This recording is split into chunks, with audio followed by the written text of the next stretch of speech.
It's a good way to look at it. If you just think that there's an endless well of inspiration and creativity that's inside you, that God gave you this thing, and you just gotta just keep working and get it out of you, and then give it out to people. Yeah, and that train of thought helps you when you're in a rut too. Yeah. If you tell yourself, this is what I'm put here to do. This is what I'm meant to do, so I'm going to do it. Yeah. And I found myself in 2022. That was me. I was in a rut because just a lot of circumstances in my life and in my work life had new things in it, new pressure that I was having a hard time writing because before I'd just been so free and didn't have people depending on me and all kinds of expectations, and just being reminded by my father-in-law about, this is what you're put on this earth to do. This is what you do best. This is what got you to the show in the first place. Just do that. Don't worry about all the other stuff you can't control. There's a lot of that with creative peoples. Is this a sort of wrestling match in your mind about,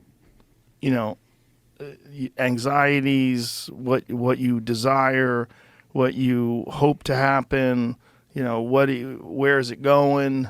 What's the future? How's it all going to unfold? Am I run dry? Do I have any more songs left inside of me? Yeah. Am I going to lose it all? Yeah. Am I going to just start sucking?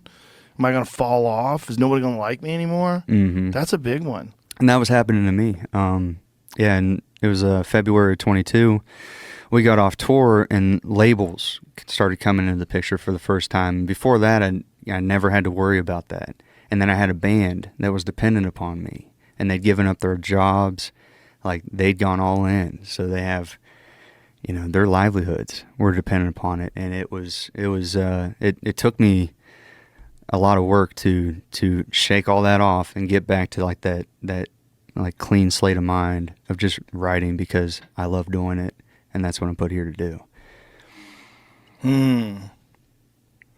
Yeah, that if you can have like a mindset that you could call upon, like an understanding, a calling that's in your mind that like no matter how much confusion there is, no matter how much doubt, things go sideways, you're not real sure, just stay on the path. Mm-hmm. Just stay on that path. And then you'll have those dark moments, but then you come out of it. And you're like, I'm all right again. I'm all right again.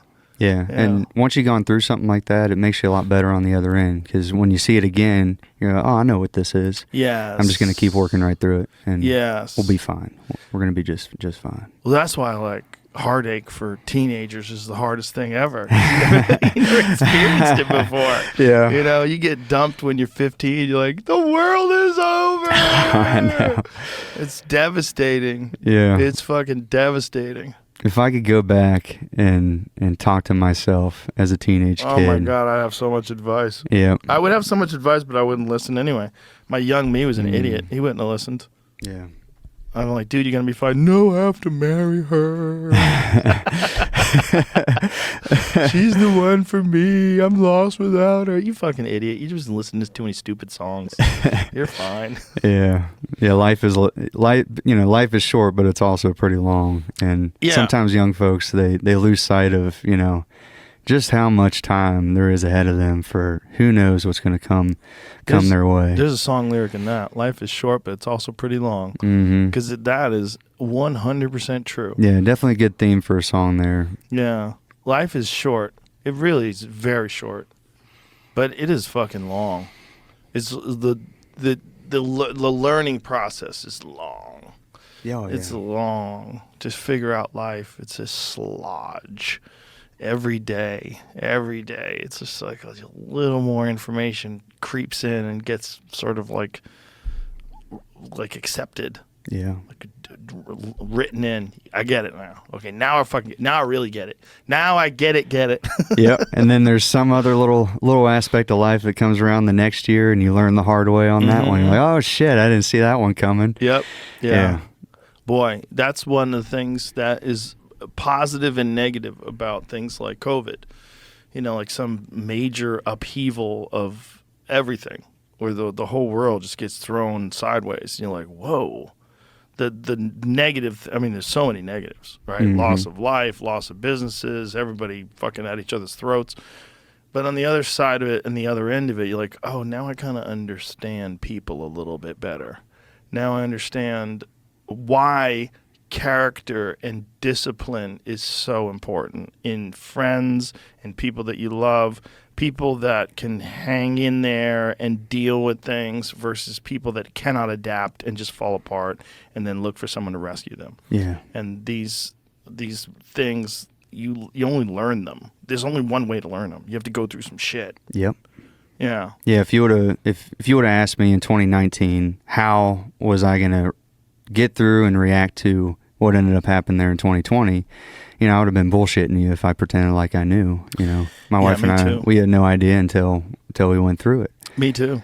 Yeah. I've always had in my head this thought that things could go sideways, and that I literally had an apocalypse truck built.